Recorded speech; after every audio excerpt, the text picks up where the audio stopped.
maybe not. I don't know.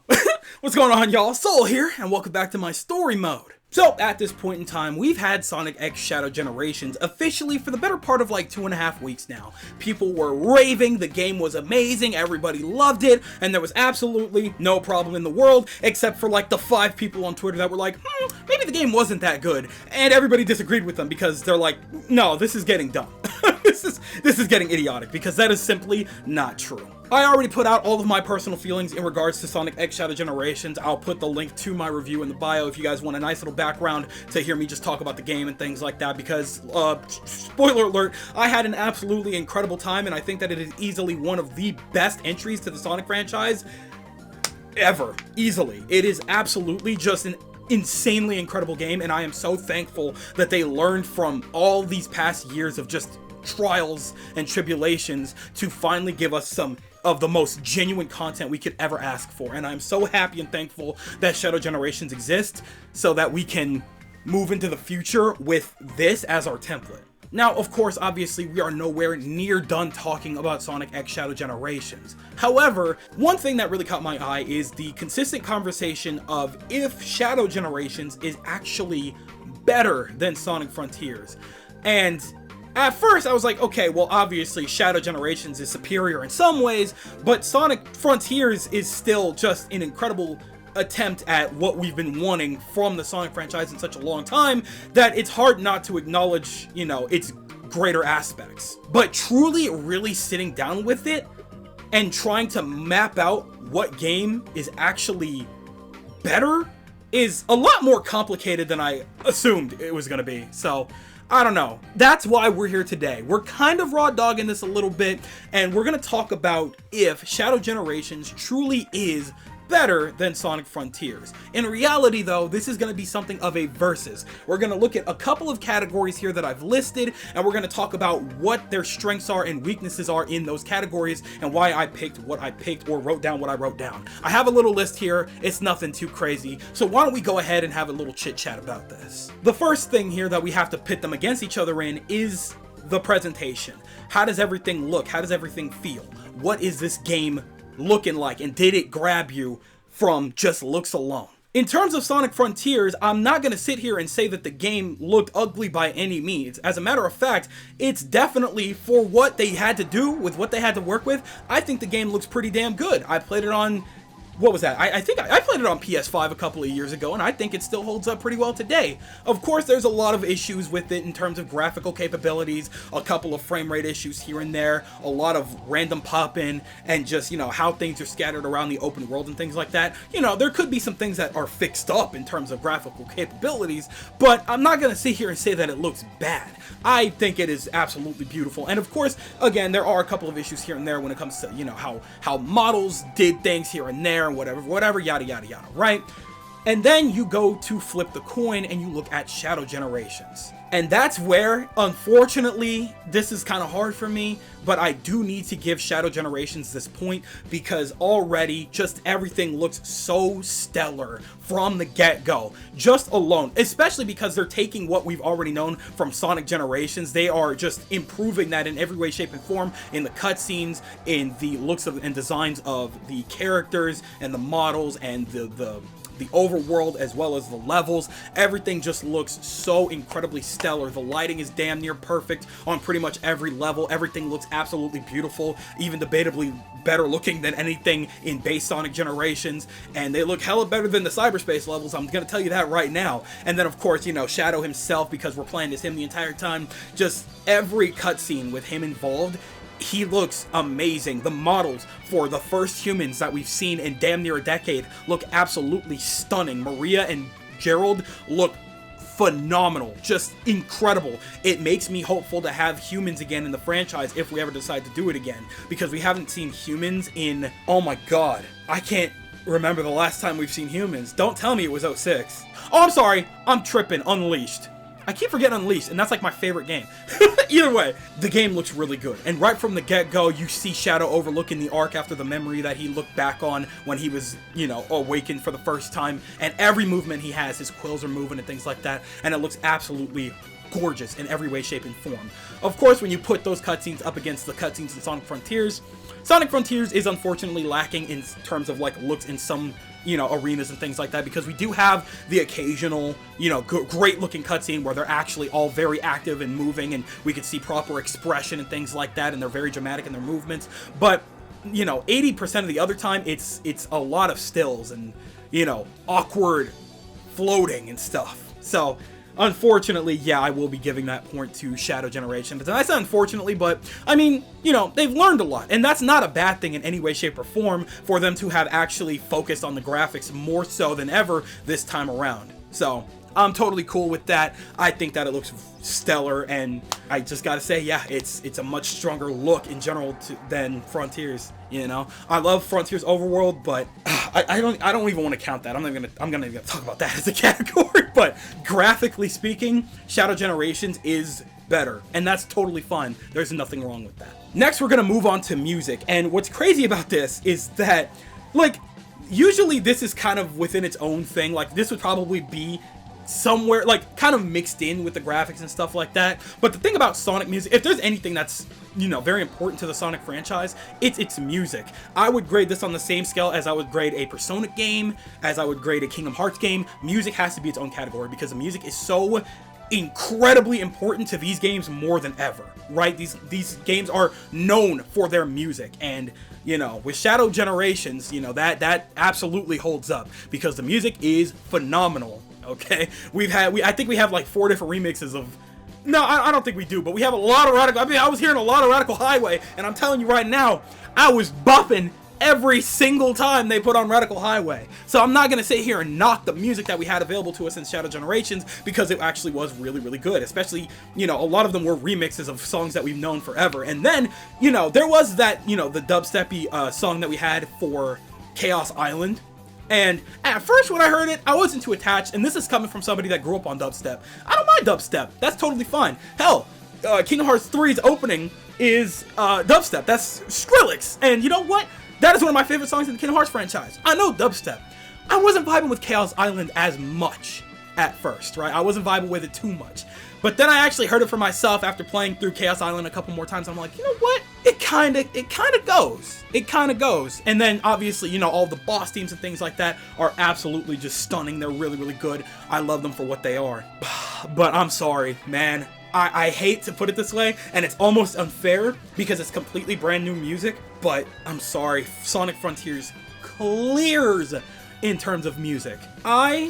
I'm gonna be so honest with you. Like, I have a lot of the Shadow songs from, like, you know, Sonic Adventure and Shadow the Hedgehog in my playlists on every version, whether it's on Spotify or SoundCloud. I have a lot of Sonic music, right?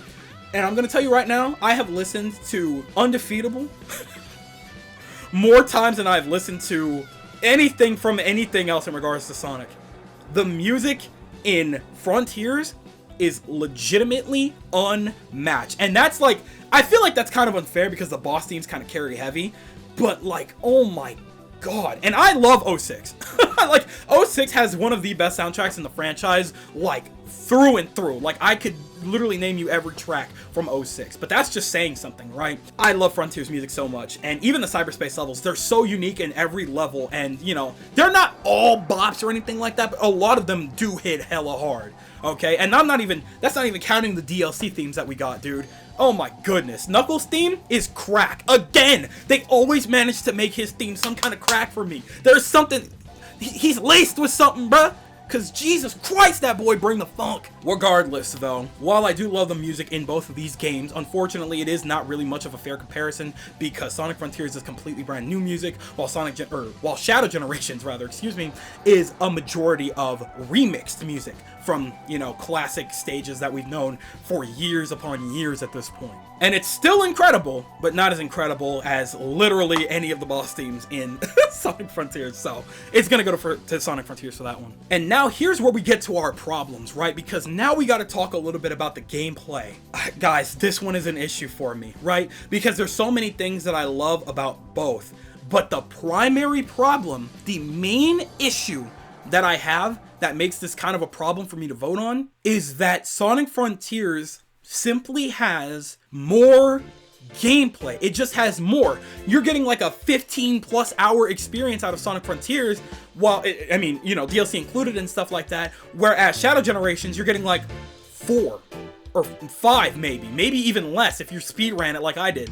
Like, there's just not enough content to fairly judge it. Like, the gameplay in Shadow Generations is damn near perfect. It is so intensely cleaned up that it's very, very hard to compare it to literally anything else in the Sonic franchise, that it doesn't completely blow out of the water in terms of 3D and 2D gameplay, because it's 3D and 2D gameplay absolutely clear in every way, shape, and form, right?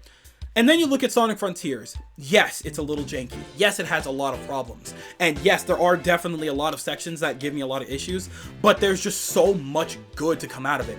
I love that there's actual combat. Even if it's not the most fleshed out, I had a lot of fun with the combat, and you can get real saucy with it too. There's so many different ways to get around the area. The overall hub world, it's kind of even unfair to compare that too, because the open zone structure that they've come up with, we wouldn't even have that in Shadow Gens if it wasn't for Sonic Frontiers. And of course, Sonic Frontiers, that was their first attempt at it. Of course it's not going to be perfect. That was their first real try on a very hefty time limit and on a very limited budget. They could only do so much with the time and resources allotted. And you know, I'm forgiving with that kind of thing. Like, I do like to pay attention to, you know, developers and like what they have to go through to get a game out. And if, you know, if they had to struggle a little bit, you know, I pay attention to that kind of thing. And with Sonic Frontiers, I appreciate what we got with the open zone structure because it gives me hope for the future. And Shadow Generations is obsolete proof of that. It's just hammer and nail, like, this is what we're talking about. This is what we want more of. And that couldn't have been possible without Sonic Frontiers. While the open zone structure in Sonic Frontiers is not perfect, it has a lot of jank, there's a lot of open space, there's a lot of pop-in, and you know, it's not the most beautiful, most perfect thing. Of course it's not going to be. Of course it's not going to be. And then meanwhile, in Shadow Generations, again, there's just, it's so much good, but it's not enough good. You know what I'm saying? As in, like, you know, the package that we have, awesome. It's just such a small package. You know what I'm saying? We got, like, think about it this way. We got the Sonic Frontiers gameplay and the overworld, which was a solid 3 out of 5 meal. And then you have Shadow Generations, which is a 5 out of 5 snack. Does that make sense? And it's like, I don't know, you can't really compare a decent restaurant, like a pretty good restaurant that you would go to over and over again that you like enough. I mean, I like Frontiers more than that. In my situation, I guess, I can't compare a restaurant that I love to death, even if it's not perfect, I still love that, to like my favorite snack. You know what I'm saying? Like, it's such a rough comparison for the gameplay that I'm very mixed on that. And it's very hard to definitively say which is the superior. On one hand, I want to give it to Shadow Generations because it is so beautifully polished. It is so just such a massive improvement from the gameplay styles that we've seen from 3D and 2D in the last decade, which is ironic because, you know, Sonic Generations really, you know, gave us, you know, put us into a little bit of a civil war when it comes to what's going on with the 3D and the 2D, because in my personal opinion, and the opinion of a lot of others I'm starting to understand, is that the 3D levels are so superior to the 2D levels that they're not even really like looking at it like that. But at the same time, then you go to Shadow Generations, you see those 2D levels, and you're like, oh my god. It's just that 2D levels haven't been designed properly for ages. That's part of the reason why I just don't care for Sonic Colors. I never cared for Sonic Colors. That game plays like ass to me because the 2D levels were designed like ass to me. I've just never liked it. And you can say what you want about that one. I don't care for Sonic Colors. I never have, and no matter how many times I play it, I never will. And Ultimate did not help. But regardless of that, this is a rough bag for me. Because there's so many things I love and hate about Sonic Frontiers, and there's so many things I love about Shadow Generations, but there's only so much I can love because there's only so much there. And it's a terrible way to put that, but like, again, Shadow Generations is the best Sonic snack I've ever had. Sonic Frontiers was a phenomenal meal, and it's just imbalanced as hell to really try and compare those. So I don't know. Take that how you will. I'll definitely revisit this conversation another day, but it's very hard for me to lean on. It's very hard for me to lean on one or the other, and that's just how it is. Maybe we'll revisit it in a couple of minutes. We'll see what happens. But for now, I'm mixed on it, and that's where I stand. Call it a cop-out if you want. I don't really care. Next up, we have the bosses. Now, this one is major, right? Because boss battles are, again, another very important thing when it comes to Sonic games, because how those are done are just so vastly different across Sonic games, like in general, that it's kind of hard not to compare, you know, that as its own category. Like, yeah, you could technically throw this into the gameplay portion, but I don't know. I don't think it's really fair. I feel like it kind of just deserves its own category because the bosses in them themselves are just so insanely important, right? Now, in the case of Sonic Frontiers, we have the Titans and the End. These bosses, right? Here's the thing about Sonic Frontiers. The bosses are what this game was built around. You need to understand that every ounce of their love, care, and budget, if it didn't go into anything else, it went into these damn bosses. This is where they wanted to just go all out and do the most anime thing they possibly could and made these fights something they made these fights a spectacle through and through. It was the most most shonen shit you have ever seen in your entire life, man. Those fights go insanely hard, and it also doesn't help that the music for those bosses are the best themes I think I've ever heard in a Sonic game. It's absolutely insane to say, I know, but oh my god, those bosses put Frontiers in a league of its own, because I love those boss fights through and through. I could do those forever. You could talk to me all you want about King Coco's trial. I've been through the ringer, man. I was in there. I was getting down and dirty before the patch. Don't talk to me. Anyway. Sonic Frontiers bosses are elite, except for Supreme and the End. Unfortunately, I mean, I guess, no, actually, I don't know, because if you count the DLC, Supreme is fine. It definitely has a lot of camera issues, but I still think it's a lot better than regular Supreme and the End when you put them together. So, yeah, Sonic Frontiers boss fights are kind of elite. And then you compare them to Shadow Generations bosses. Now, here's the thing. These boss fights are also pure heat.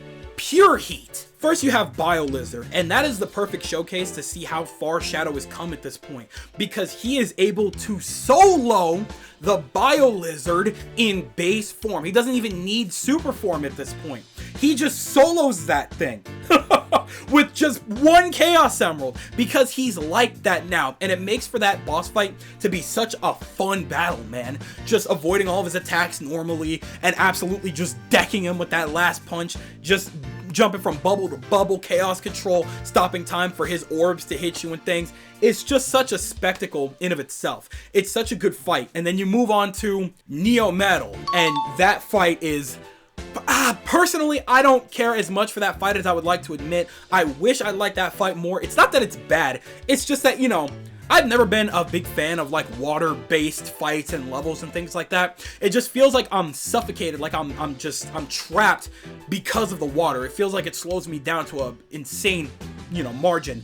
And like, you know, again, the fight's not bad. It is really cool that you're using Doomsurf to throw stuff at him and things like that. I'm not as attached to that fight as I would like to be, but it's still pretty good. I still think, you know, the smack talking that Shadow does to all of the bosses are absolutely just gold. In terms of writing, I think he did very, very good with that, and I love it so much. And then, of course, I think my favorite boss fight is Mephiles. I think my favorite boss fights in Shadow Gens is absolutely Mephiles, because, oh my goodness, the way that boy was fighting for his life. He said, "Let me back in the cannon, bro." And Shadow's like, "I don't know who you are, and I don't care who you are." You obviously don't deserve to exist. Not in this world with my people. Hell nah. Not one of your kind. That sounds really bad. Holy crap. But the point is, that battle was just all types of emotional, especially for a Sonic fan like me that absolutely adores the idea of something like Mephiles, but, you know, it was unfortunate because of the way he was written in 06. The way it was just handled was just not fair. But here, it was an elite boss fight, and it was so fun. Also, Robbie Draymond, you're the GOAT, brother. You did that, man. You killed his performance, brother. absolutely keep that going, man. Keep that rolling. You did an incredible job with him. And then, of course, you have Doom himself, which, in my personal opinion, it's crazy, especially when you compare it to what you had to do in Sonic Generations, which was battle the Time Eater. It is night and day how good Devil Doom is in comparison, because he's actually a threat. He's not repetitive because he puts you through like 3 different trials for you to utilize all of the powers and skills that you've gained up to that point for a pretty solid boss battle, I would say. Not my favorite, of course, but still definitely pretty top tier. I think I really like Devil Doom a lot. Now, when you compare the two, it's obviously to me no mystery that that one's going to go over to Sonic Frontiers. Say what you will, I know, don't get me wrong, I still absolutely adore and love the boss battles in Shadow Generations to hell and back, but at the same time, the bosses in Sonic Frontier are just a different menace entirely, man. I will fight those bosses till the day I die, man. I mean, I guess same with Shadow Gens, but those bosses are something. They are built something different, man. And using like actual like moves and combat that you've developed over the course of your playthrough, it's just such a good feeling to be able to just go all out and just wail on these damn things, man. Not only are you like actually utilizing different move sets and all these unique punches and kicks and things like that, but you're also on, you know, playing a little bit of defense. You know, you gotta make sure to parry, you gotta make sure to guard, you gotta make sure you're attacking, you gotta make sure your timing is on point. All of that stuff is so critically important. There's just a little more depth. Even if it's not insanely polished as we would like it to be, there's a lot more depth to those boss battles that make it so that you could learn the ins and outs of these bosses, beat them in like absolutely no time at all. And, you know, especially with King Coco's trial, it makes you really prove your mettle. You know what I'm saying? So that's just where I stand with that. I love those boss battles just to a different degree. And that's the scale. That's the kind of scale that I want to see so badly in more Sonic games. Again, love what they did with Shadow Gens. I wouldn't mind seeing bosses like that too, but it's just so different in Frontiers that it's gonna be very, very hard to go back at all to that scaling. Shadow Gens was very close though. Very, very close. I wouldn't mind proceeding with that either, if that's what we gotta do. That's totally fine. And then we have the story. Now, here's the thing, right? Sonic Frontiers was the first story in such a long time to truly go out of its way to take itself seriously. They gave the writing, right? They gave the pen and the paper to a man that knows these characters, that have been writing the comics for years now, that has a general understanding of these characters, where they come from and their histories. And they put him to work in terms of creating a story that's actually relevant to the lore and in an insane way gets these characters involved in a very, very interesting way, right? I enjoy the story for Frontiers. There's a little bit of jank here and there, of course. It's not absolutely perfect. You know, a lot of it does feel like there's a lot of unnecessary acknowledgments of things that, you know, didn't need to happen or yada, yada, yada. But at the same time, I feel like that's less of, you know, unnecessary. I feel like it's less unnecessary in the part of the story and more necessary in them telling the players that they've been with all this time, like, hey, we acknowledge these things, but there is ways to work them in so that they kind of make sense and we can utilize that for their development. I personally, I don't know about y'all, I love and adore the fact that they took something like, you know, what happened in Forces and applied that to Tails' character. He's like, look, I messed up. I should have been better when the world was getting taken over by Eggman and things like that. I could have done better. And you know what? I'm going to prove myself. I'm not going to live in your shadow anymore. And I'm going to prove that to you. I'm doing that now. And Sonic's like, I can't wait to see that, and you know, he's speaking for me too, because me personally, I can't wait to see more of Tails' development, because he's come too far to, you know, take a step back like that, you know, and it's just, it's more of a message for us than it is for the writing of the game. It's a weird way to do it for sure, but taking it like that makes it a little more important to me, which is why I really appreciate all of the, you know, acknowledgments that, you know, of the relationship that Sonic has with all of his friends and what they have with their world and things like that. You know, the way that he talks to them, the way that he acts with them, the way that he reacts to what's happening to them is so incredibly important to me, and they did an amazing job with, you know, how these characters were portrayed in this game, in Frontier specifically, I personally believe. And of course, in that same vein, they were pursuing a more in-depth story with Eggman as well. Rarely do they ever acknowledge that, like, softer side of Eggman, the one that's a little bit more lonely, the one that's always, you know, he's trying to fight and do his thing, but, you know, he doesn't really have anybody but robots on his side. He doesn't really have any more family because, you know, obviously Gerald and Maria, any real blood family that he has is lost to him, and anybody that would be on his side in real life, you know, doesn't really exist outside of the movies with, you know, Agent Stone. But outside of that, he's just a crazy man. He's a crazy old man with a high IQ. I say old, but I actually don't know how old Eggman is. That's very interesting. While I do enjoy the story presented here with the characters and their development, I'm still kind of sitting, weirdly enough to say this, I'm still kind of sitting with the whole story with Sage and things like that.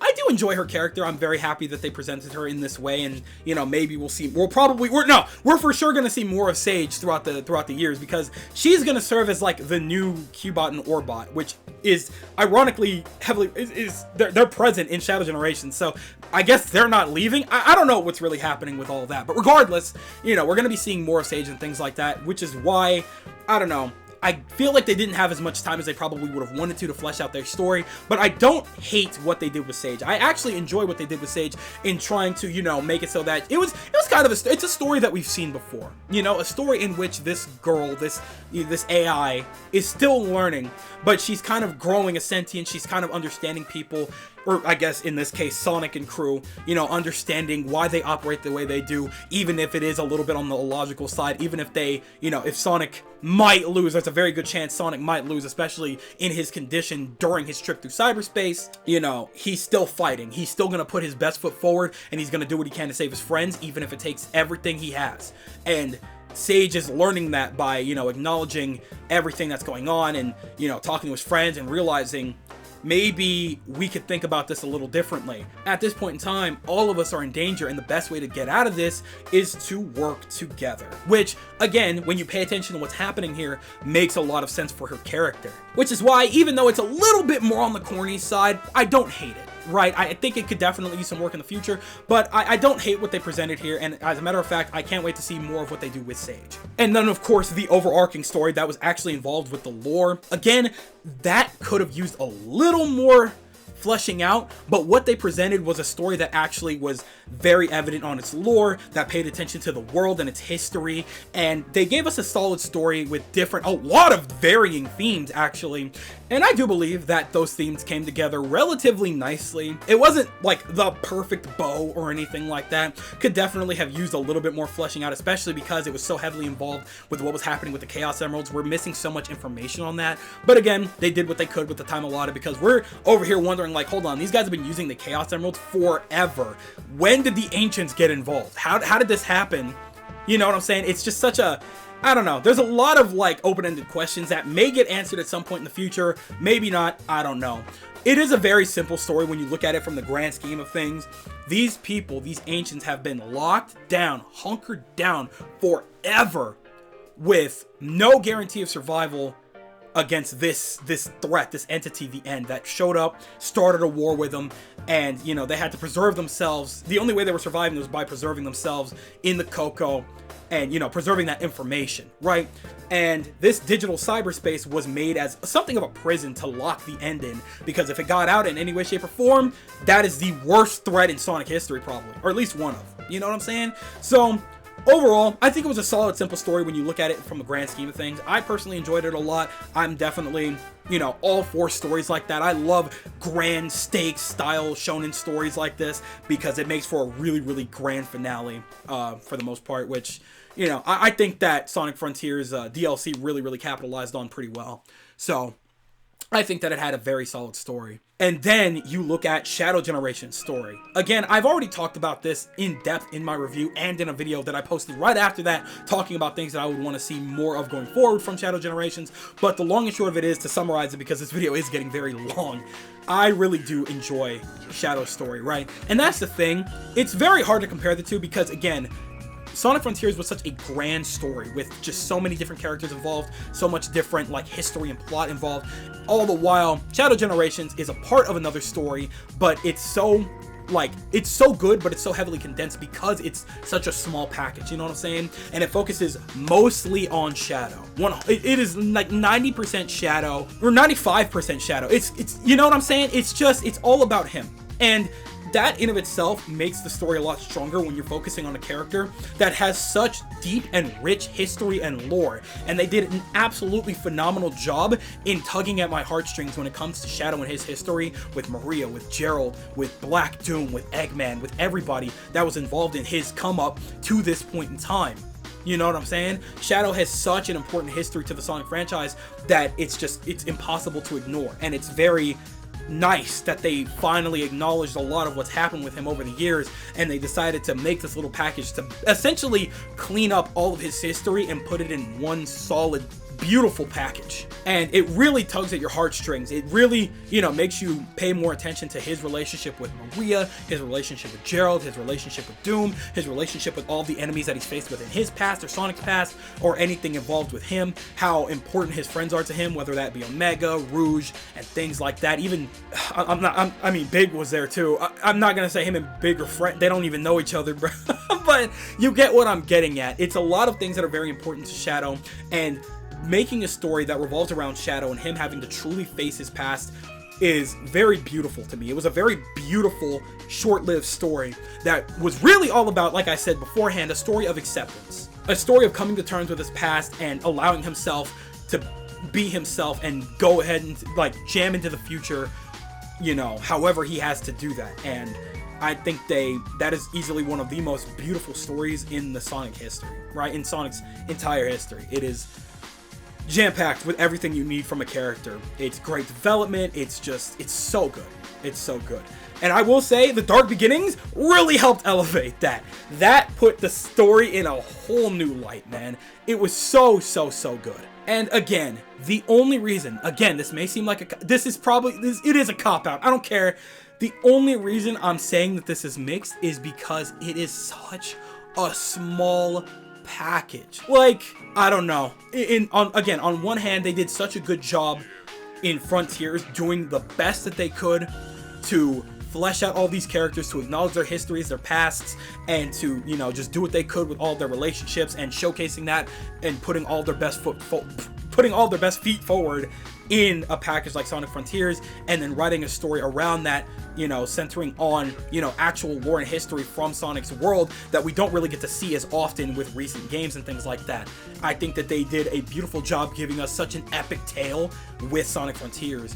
And then I think that they did an immaculate job giving us a beautiful story with Shadow the Hedgehog, going into his past, really acknowledging that, cleaning things up, and just making it such a great development on his character. And it makes us excited to see more of him in the future, because he more than deserves an entire year dedicated to him. This was a great year for him, and it's not even over. We still have Sonic 3 to look forward to. So maybe it's a cop-out.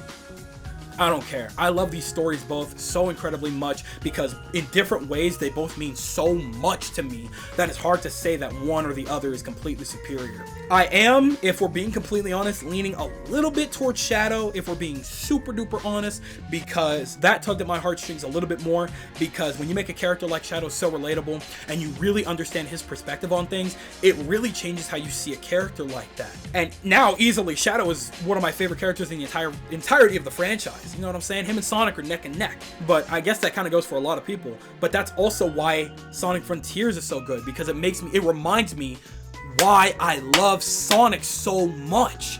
It's so hard. It is so incredibly hard. Maybe we'll revisit this in a couple weeks or a couple months, maybe a year or two, I don't know. But as of right now, that's where I'm sitting. So at the end of the day, I'm not like giving this, like, either of them like a score or anything like that. I'm just looking at the general idea here. Is Shadow Generations truly better than Sonic Frontiers? This may come as a shock. I don't think so. Not necessarily because I think Sonic Frontiers is better, but because they both have so many good things about them that make them equal. And that's a feat, right? You got to think about that. Shadow Generations is so damn good for such a small package that I think it's about equal, possibly a little better than what Sonic Frontiers had to offer in terms of polish, in terms of story writing and characters, and it just has so much to offer. But it is lacking in a few arenas only because it is so small. Like, it is simply, I wish I had more. like, I feel like I paid the majority of my bonus. Like, I paid for Shadow Generations at the end of the day. I've played Sonic Generations a billion times over, and the only thing that they changed about that was the very general dialogue that I already didn't care about, because Sonic Generations' story is non-existent. It's ass. Shadow Generations is a complete 180 from that. So it's like, to compare the two, it's tough. It's tough. But I love them both so much, and that's a testament, right? That's a testament to showcase, without Frontiers, we would not have Shadow Generations, and without both of these, we probably wouldn't see much of a future within the game realm of Sonic the Hedgehog. And because of these games, equally, I am so excited for the future that I'm sick waiting for even just anything on Sonic Frontiers 2. It feels like it's going to be the longest wait of my life, but we'll have to see how that plays out. Regardless, though, just to reiterate, I love both of these games. I think they're both very phenomenal, and I think that anybody that's a Sonic fan should play both and, you know, form their own opinion, because you may not agree with me, and that's totally okay. There's absolutely nothing wrong with that. But I think that it's very important to play both of these games, because without Frontiers, Shadow Gens wouldn't even be a thing. So take that as you will. You know, hate me if you want about my opinion on this, but you know what? That's the fun about this kind of thing. It's just a conversation, baby. We could talk about it night and day, but at the end of it, you know, you're gonna have your opinion on it and I'm gonna have mine, whether we share that or not, and that's totally fine. But with that, though, I think I've said my piece at this point. This is a long ass video, so I gotta get going here, but obviously I'm gonna be passing the mic over to you guys, and I want you guys to tell me everything that you guys are thinking in the comment section below. Do you think that one or the other is better? Do you think that Sonic Generation, do you think that Sonic Frontiers is absolutely slamming the hell out of Shadow Generations, and you think that, you know, it's just not even really much of a competition because it is, you know, a full like 20 to 30 hour game? Or are you on the opposite end of things and you think that Shadow Generations absolutely clears anything that Sonic Frontiers has to offer and it's just not even a fair competition? Or are you kind of like me, where, you know, you can't say one or the other completely slams in one or the other arena because it's just you love them for different reasons? Tell me everything that you guys are thinking in the comment section below, because you know for a fact that I'm always going to be down there with you guys. But with that, it does appear to be skedaddle o'clock, so obviously I'm going to go ahead and do just that. I would like to thank you guys ever so much for watching. I truly do hope you enjoyed. Do me the greatest favor of dropping a like and a comment. Consider subscribing for more content just like this here. And with that, I'm gone. So thanks again. Hope you enjoyed, and I'll be seeing you guys in the next video. Do me the greatest favor of taking good ass care, and I'll see you all next time. Bye!